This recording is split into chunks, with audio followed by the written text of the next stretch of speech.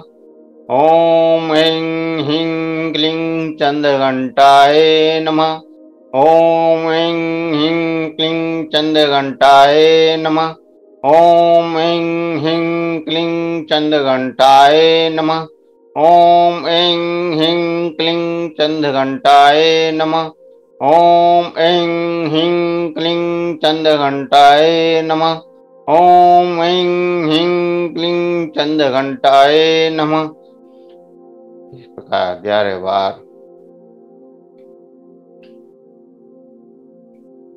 माँ चंद्रघंटा का मंत्र करते हुए जो वाइब्रेशन आपके अंदर पैदा हुई, जो ऊर्जा आपके अंदर पैदा हुई, उस ऊर्जा को महसूस करें। जो एनर्जी, जो ऊर्जा आपके अंदर जागृत हुई है, जो कंपन, जो तरंगें आपके अंदर जागृत हुई हैं, उन तरंगों का एहसास